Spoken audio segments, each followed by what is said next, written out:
Assalamualaikum warahmatullahi wabarakatuh. Ketemu lagi dengan saya, Dr. Murianti MA, di mata kuliah Metodologi Penelitian Sosial.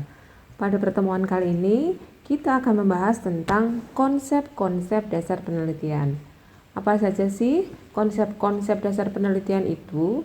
Kita akan membahas tentang satu, paradigma, kemudian teori, yang ketiga konsep, yang keempat variabel, yang kelima proposisi, yang keenam hipotesis untuk penelitian kuantitatif ya, definisi operasional, validitas, dan reliabilitas. Apa sih paradigma itu? Paradigma berasal dari bahasa Yunani yang disebut dengan paradigm yang artinya pola, contoh, atau model. Paradigma ini merupakan pandangan mendasar dari ilmuwan tentang apa yang menjadi pokok kajian yang seharusnya dipelajari sebagai disiplin ilmu pengetahuan dan apa yang seharusnya dinyatakan serta bagaimana jawabannya. Paradigma juga dapat berarti seperangkat asumsi, konsep, nilai, praktek yang diterapkan dalam memandang realitas dalam sebuah komunitas yang sama, khususnya dalam disiplin intelektual. Keragaman paradigma dapat terjadi karena perbedaan filosofis. Paradigma dapat dibagi menjadi dua, yaitu ilmiah dan alamiah. Hakikat realitas pada paradigma ilmiah adalah kenyataan tunggal, nyata, dan spesifik. Relasi subjek-objeknya terpisah, ada jarak dualisme, perspektifnya etik, kesimpulannya generalisasi dan melahirkan pengetahuan nomotetik, nilainya adalah objektif dan bebas nilai. Yang kedua, paradigma alamiah, hakikat realitasnya adalah kenyataan ganda, dikonstruk dan holistik. Relasi objek dan subjeknya secara bersama dan tidak dapat dipisahkan.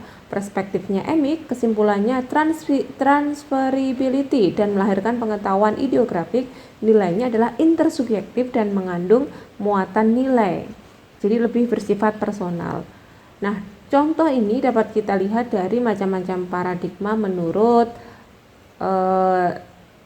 riset ya, bahwa paradigma itu dibagi menjadi dua tadi, ilmiah dan alamiah, di mana paradigmanya dia bagi menjadi tiga.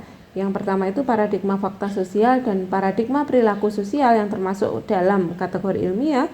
Kemudian ada paradigma definisi sosial yang termasuk alamiah. Nah, fakta sosial ini nanti akan kawan-kawan pelajari di mata kuliah pengantar sosiologi atau teori sosiologi klasik, di mana di dalamnya ada teori fungsionalisme struktural, teori konflik, teori sistem, atau teori sosiologi yang bersifat makro.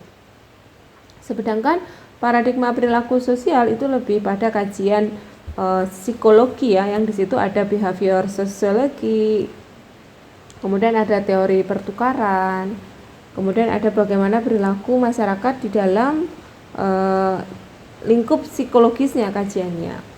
Kemudian paradigma definisi sosial itu dikaji oleh Weber, yang di situ ada teori aksi, kemudian interaksi simbolik, dan ada fenomenologi.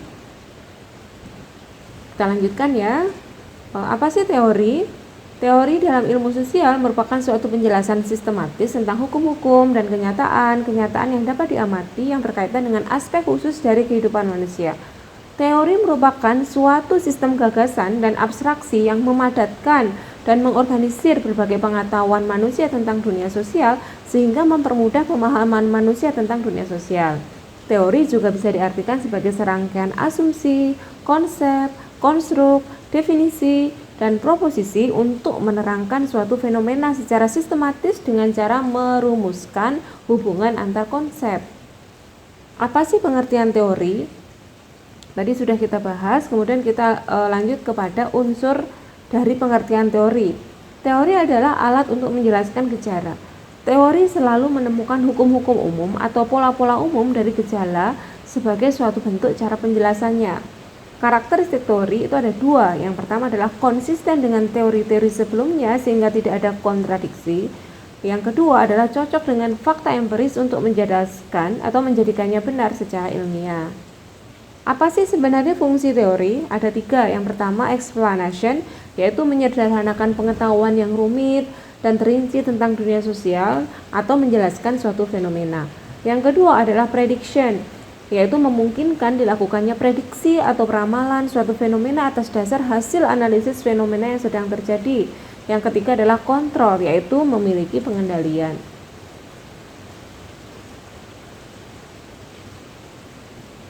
Apa sih syarat-syarat teori yang baik? Ada 3 ya. Yang pertama adalah verifikatif, yaitu suatu teori harus dapat diuji kebenarannya secara empiris. Yang kedua objektif, yaitu teori juga harus dapat diobservasi. Yang ketiga adalah parsimoni, yaitu suatu teori sebaiknya diuraikan secara sederhana dan tidak rumit. Jadi membuat sesuatu itu menjadi sederhana dan tidak rumit ya. Jangan sebaliknya, dengan teori kita jadi semakin rumit. Kemudian apa sih hubungan antara teori dan penelitian? Penelitian tanpa teori itu adalah suatu kegiatan yang sia-sia, kabur, tidak akurat, logika yang keliru, konsep-konsepnya tidak baku, dan kesimpulannya tidak akurat.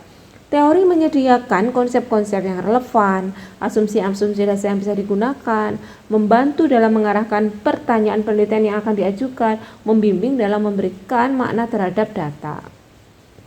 Penggunaan teori dalam penelitian dapat dibagi menjadi 2. Yang pertama adalah pendekatan deduktif, di mana teori sebagai titik tolak utama penelitian menjadi sumber jawaban utama atas berbagai rasa ingin tahu peneliti. Kemudian penelitian atau pendekatan induktif, yaitu teori itu justru menjadi produk akhir dari penelitian dan menafsirkan data sebuah penelitian. Oke, selanjutnya ya tentang komponen teori. Apa sih komponen-komponen teori itu? Yang pertama adalah konsep. Kemudian yang kedua adalah asumsi. Dan yang ketiga adalah hubungan antara konsep dan asumsi itu. Apa sih konsep? Konsep merupakan suatu citra tentang suatu objek yang ada dalam pikiran kita yang diperoleh melalui suatu abstraksi terhadap objek tersebut. Suatu konstruk atau konstruksi yang dibentuk melalui proses konseptualisasi atau suatu gagasan yang dinyatakan dalam suatu simbol atau kata. 2 pengertian konsep yaitu 1. Konsep yang jelas atau konkret hubungannya dengan realita yang diwakili. Yang kedua, konsep yang abstrak yang hubungannya dengan realita yang diwakili. Konsep itu tidak terikat pada bahasa, simbol, nama, dan definisi yang seringkali terikat pada bahasa. Misalnya konsep rumah itu di semua bahasa itu berbeda, akan tetapi konsep yang dimaksud adalah sama, yaitu rumah misalnya. Kemudian konstruk atau konsepsi merupakan suatu konsep yang diciptakan dan digunakan dengan kesengajaan untuk tujuan-tujuan ilmiah tertentu. Setiap konsep memiliki sejumlah konsep lain yang saling berkaitan erat dalam penggunaannya. Misalnya konsep perbankan yang dia itu memerlukan konsep lain, nggak mungkin dia akan berdiri sendiri. Misalnya bunga, kredit, tabungan, nilai mata uang, perputaran modal, dan seterusnya. Konsep itu dibangun oleh serangkaian asumsi. Nah, kemudian di sinilah ya kita masuk pada asumsi. Apa sih asumsi itu? Asumsi adalah suatu pernyataan tentang hakikat dari suatu gejala atau suatu kenyataan sosial. Misal, kan ada tuh yang disebut konsep hukum yang mengasumsikan masyarakat telah mengenal baca tulis, penggunaan kertas dan tinta sebagai alat tulis. Komponen teori yang berikutnya adalah hubungan-hubungan. Konsep dapat dipertautkan dengan konsep lain yang jika dirumuskan dalam bentuk variabel. Variabel merupakan konstruk atau sifat-sifat yang sedang dipelajari yang memiliki variasi nilai. Variabel merupakan konsep yang telah memiliki variasi nilai atau sifat. Misal, pendidikan itu dianggap sebagai sebuah konsep. Pendidikan itu dalam jenjangnya itu ya ada pendidikan TK atau prapendidikan dasar, ada pendidikan dasar, ada pendidikan menengah, dan pendidikan tinggi. Pendidikan dalam hal ini adalah variabel karena dia dihubungkan dengan konsep yang lain, dia tidak berdiri sendiri. Variabel dihubungkan dengan variabel lain atau dia akan membentuk hubungan sehingga konsep-konsep itu semakin jelas. Akhirnya ada sebuah hubungan antar konsep itu, misalnya bahwa pendidikan seseorang berkaitan dengan sikapnya terhadap penyikapan demokrasi. Oke, selanjutnya komponen dari penelitian adalah proposisi dan hipotesis. Proposisi adalah pernyataan tentang hubungan yang logis antara 2 atau lebih konsep. Proposisi merupakan pernyataan atau hubungan tentang hubungan antar variabel itu. Proposisi dalam suatu teori telah diuji secara empiris. Proposisi yang hendak diuji pada dunia atau kenyataan empiris disebut hipotesis. Jadi teorinya itu yang akan digunakan atau diterapkan dalam proses penelitian. Nah, itu menjadi hipotesis, bukan proposisi lagi. Oke, komponen penelitian berikutnya adalah definisi operasional. Apa sih definisi operasional? Definisi operasional adalah petunjuk pelaksanaan tentang cara mengukur suatu variabel, merupakan spesifikasi kegiatan peneliti dalam mengukur atau memanipulasi suatu variabel. Cara menyusun definisi operasional adalah: 1. Definisi yang disusun berdasarkan kegiatan-kegiatan yang harus dilakukan agar hal yang didefinisikan terjadi. Yang kedua, definisi yang disusun berdasarkan bagaimana hal yang didefinisikan beroperasi. Yang ketiga adalah definisi yang disusun berdasarkan bagaimana hal yang didefinisikan itu nampak. Jadi definisi operasional itu kayak sebuah pengertian yang itu nanti kita pilih yang akan kita gunakan dalam penelitian. Misal, urbanisasi itu pengertiannya banyak. Urbanisasi bisa diartikan suatu perpindahan penduduk dari desa ke kota. Pengertian yang lain yang disebut urbanisasi itu adalah suatu proses pengkotaan. Jadi desa berubah menjadi kota. Ada lagi ketiga pengertiannya, definisi operasionalnya itu adalah urbanisasi itu adalah jumlah penduduk berapa sih di perkotaan, jumlah penduduknya itu berapa, kepadatan penduduknya itu berapa. Artinya kemudian ada 3 definisi operasional tentang urbanisasi. Nah, dalam penelitian kita harus menjelaskan apa sih yang akan kita gunakan atau definisi apa yang akan kita pilih dalam penelitian ini. Nah, itu yang disebut dengan definisi operasional. Selanjutnya adalah validitas. Validitas menjadi salah satu kriteria utama dalam uji keabsahan data. Validitas merupakan derajat ketepatan antara fenomena yang terjadi pada objek penelitian dengan apa yang dilaporkan oleh peneliti. Suatu data dapat disebut valid jika tidak ada perbedaan antara data yang dilaporkan oleh peneliti dengan realitas yang sesungguhnya terjadi pada objek penelitian. Artinya itu pas gitu ya. Validitas ini terdiri dari validitas internal dan validitas eksternal. Kemudian berikutnya adalah reliabilitas. Apa sih reliabilitas itu?